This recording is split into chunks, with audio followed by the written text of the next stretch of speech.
எல்லாருக்கும் வணக்கம். என்னன்னா, நானே இவங்களை ரொம்ப தூரத்துலேருந்து பார்த்துருக்கேன்.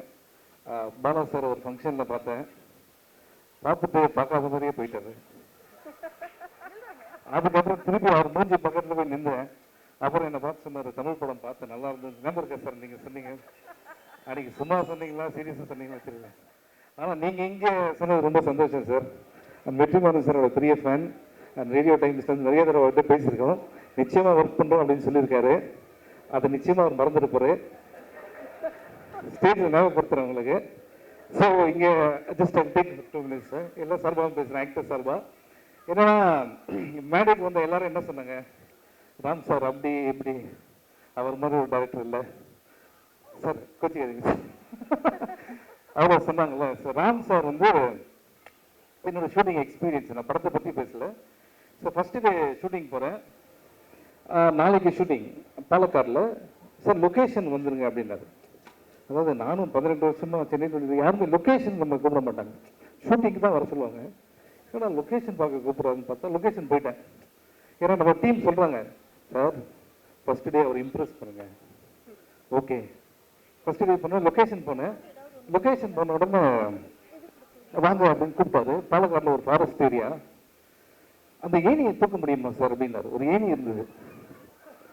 ஃபஸ்ட்டு டே வரல ஒருத்தர் டேரக்டரு, சார் அதெல்லாம் புரிய மாட்டேன் சார் அப்படின்னு தூக்கணும். ஒரு 40 கிலோ அந்த ஏணி. சார் உங்களுக்கு ஒன்றும் ப்ராப்ளம் இல்லைல்ல அப்படின்னாரு. ரொம்ப வெயிட்டாக இருக்கு, அதெல்லாம் ஒன்றும் ப்ராப்ளம் இல்லை சார் அப்படின்னேன். அது ஷோர் அப்படின்னாரு. இன்னும் இவ்வளோ கேட்குறாரு. ஷோர் தான் சார் அப்படின்னு. இந்த ஏணியை தூக்கிட்டு தான் சார் நீங்கள் நேராக போனீங்கன்னா ஒரு ரயில்வே ட்ராக் வரும், அதை தாண்டி காட்டுக்குள்ளே போனோம் அப்படின்னாரு. திரும்பி பார்த்தா ரயில்வே ட்ராக்கே இல்லை. அதுக்கு பின்னாடி ஒரு காடு இருக்கு. ஒன்று ஆர்ட் டிபார்ட்மெண்ட்டை கூப்பிட்டேன், கொஞ்சம் தயவு செய்து இந்த ஏணி வெயிட்டை கொஞ்சம் கம்மி பண்ண முடியுமா அப்படின்னு. இவன் என்ன கேட்ட ப்ராப்ளம் வச்சு சார், ஒன்றும் ப்ராப்ளமே இல்லை சார். ரெடி. காலைல ஷூட்டிங் சார், காலைல 6 மணிக்கு ஒரு ட்ரெயின் வருது, அந்த ட்ரெயினுக்கு தான் போகணும் அப்படின்னு. 5 மணிக்கு எல்லாம் ரெடி ஆகிட்டோம். ஸோ 5 மணிக்கு அந்த ஏணியை தூக்கிட்டு போகிறேன் நான். கேமரா எங்கே இருக்குது எது இருக்குன்னு தெரியல. சார் ட்ரெயின் வருது அப்படின்னாங்க. நேராக போய் ட்ரெயினில் நிற்கிறேன். ஃபஸ்ட்டு டேல சரி என்னன்னா சார் அவர் இம்ப்ரெஸ் பண்ணோம் அப்படின்ட்டு ட்ரெயின் ஸ்லோவாக போகுது. ட்ரெயின் பண்ணோன்னே நான் வந்து அந்த கல்லுலாம் இடத்துலலாம் தாண்டி அந்த காட்டுக்குள்ளே போயிட்டேன். கட்டிக்கிட்டு யாரும் சொல்ல 5 நிமிஷம் யாருமே வரவே இல்லை. அப்புறம் ஓடி வரார் ராம் சார். வந்த உடனே சிவா கலக்கிட்டீங்க சூப்பர் சொல்ல போகிறாரு பாப்பா அப்படின்னாரு. இல்லை அவ்வளோ நல்லா பண்ணியிருக்கேண்ணா அப்படின்னா. ஐயோ அந்த ட்ரெயின் கலர் எனக்கு பிடிக்கல சார் அப்படின்னாரு. நீ நல்லா பண்ணலன்னா பரவாயில்ல, இந்த ஏழைக்கு நீ எதை தப்பா பார்த்தா கூட பரவாயில்ல, ட்ரெயின் கலரே பிடிக்கல, நான் என்ன பண்றது? ட்ரெயின் கலர் பிடிக்கலையா, ஒன்றும் பிரச்சனை இல்லை சார், 9:45 இன்னொரு ட்ரெயின் வருது சார் திருப்பியா அப்படின்னு சொல்லிட்டு என்ன பண்ணேன்.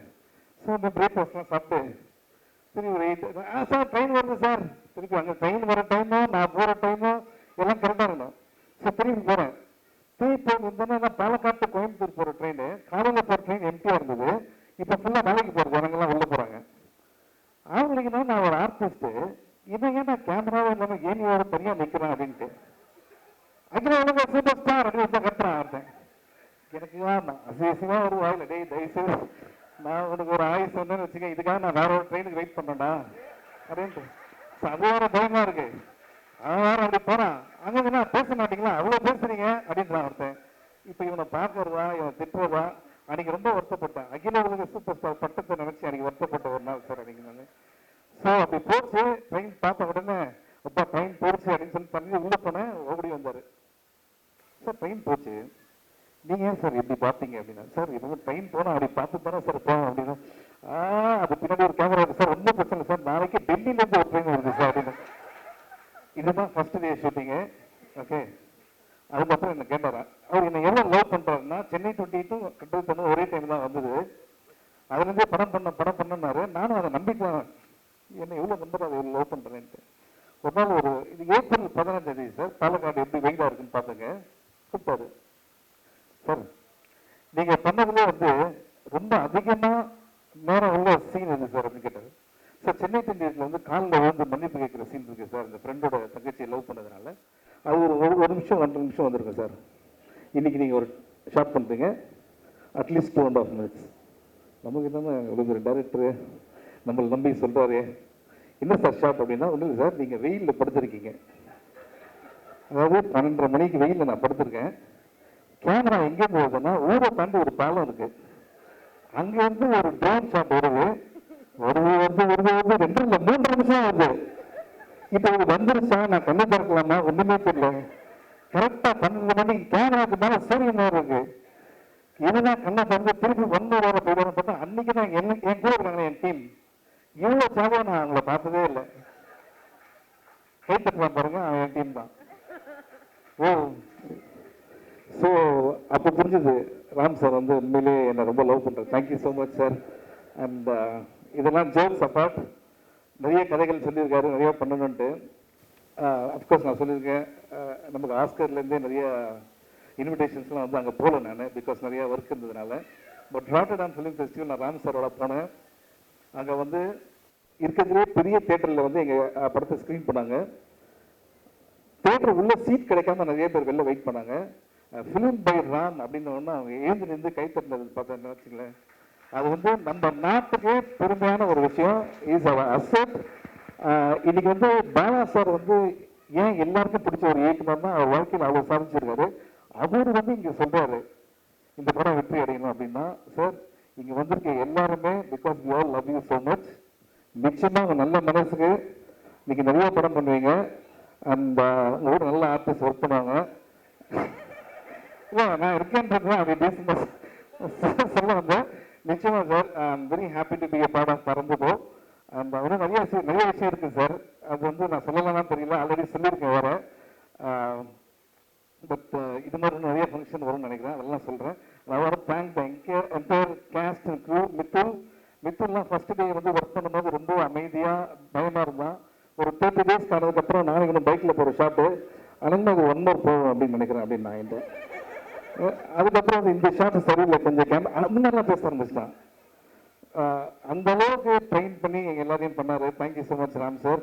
அண்ட் இது வரைக்கும் நீங்கள் 18 வருஷம் படம் பண்ணியிருக்கீங்க. உங்கள் வீட்டில் யாருமே கேட்காத ஒரு விஷயத்தை வந்து உங்கள் வீட்டு கேட்டல என்கிட்ட கேட்டாங்க. உங்கள் வீட்டில் ஃபர்ஸ்ட் டே பூஜை வந்து நடந்தது, you invited all your neighbours, அதுதான் நம்ம வந்து பண்ணோம். அப்போ உங்கள் வீட்டில் வந்து கேட்டாங்க, இந்த படம் ஜாலியாக இருக்குதாப்பா அப்படின்னு கேட்டாங்க என்ன. ஸோ நான் சொல்கிறேன், இன்றைக்கி படம் முடிஞ்சிச்சு, படம் ஜாலியாக இருக்கும், எல்லாருக்கும் பிடிக்கிற மாதிரி இருக்கும். நிச்சயமாக இந்த படத்தில் வந்து அப்பாவை பற்றி ராம் சார் சொல்லியிருக்காரு. ராம் சாரோட அப்பா இந்த படத்தை ஷூட்டிங் அவர் ஃப்ரெண்ட்ஸ் எல்லாம் கூப்பிட்டு வந்தார். அப்போ அவர் ஃபேஸ் எவ்வளோ ப்ரௌடாக இருந்ததுன்னு தெரியும். இன்னைக்கு வந்து சொன்னார், thank you so much for mentioning that. அந்த 4 ஃப்ரெண்ட்ஸ் கேட்டாங்களாம், அதில் என்ன தானே அவர் சொன்னார் அப்படின்னு கேட்டாங்களாம். உண்மையிலே sir, Ram sir love you so much. சில பசங்களுக்கு வந்து அப்பா வந்து எந்த அளவுக்கு அன்பு வச்சிருக்குன்னு சொல்ல தெரியாது பசங்களுக்கு. ஓகே. அண்ட் எல்லா பசங்களும் அவங்க அப்பா மேலே பெரிய அன்பு வச்சுருக்காங்க, சொல்ல தெரியலனாலும் அந்த அன்பு ரொம்ப மிகச்சிறந்த ஒரு அன்பு. ஓகே. அண்ட் அந்த அன்பு அவர் மேலே வச்சிருக்காரு. Love you sir, thank you so much. And வேற ஒன்றும் இல்லை, இந்த படம் 4th வருது. உங்களுக்கு சொல்லுங்க, நான் 4th வருது. அண்ட் மிஷ்கின் சார் என்னன்னா, இந்த படத்துக்கு ப்ரெஸ் மீட் வந்தார். சார் நீங்கள் ஆடியோ லான்ச் வருவீங்களான்னு சொன்னால், இல்லை நான் ஜப்பானில் இருக்கேன் அப்படின்னாரு. ஜப்பான்லேருந்து கேன்சல் ஆகி எங்களுக்காக நீங்கள் வந்ததுக்கு ரொம்ப தேங்க்ஸ் சார். ஆனால் நீங்கள் ஜப்பான் போனீங்களானே எனக்கு தெரியல. ஆனால் இருந்தாலும் அவர் இங்கே வரும்போது சொன்னார், உங்களுக்காக தான் வந்தேன் அப்படின்னாரு. ஏன்னா மிஷ்கின் சார் பேசும்போது நான் நிறைய நிறைய கேட்டிருக்காரு. அவர் ஒவ்வொரு வார்த்தையும் அவர் மனசார வந்து பாராட்டுறாரு. அந்த குணம் ரொம்ப முக்கியமான ஒரு விஷயம் sir. Thank you so much for your words. And இது குழந்தைங்க படம், திருப்பி ஒரு பேசணும், இது குழந்தைங்க. Love you sir. தேங்க்யூ.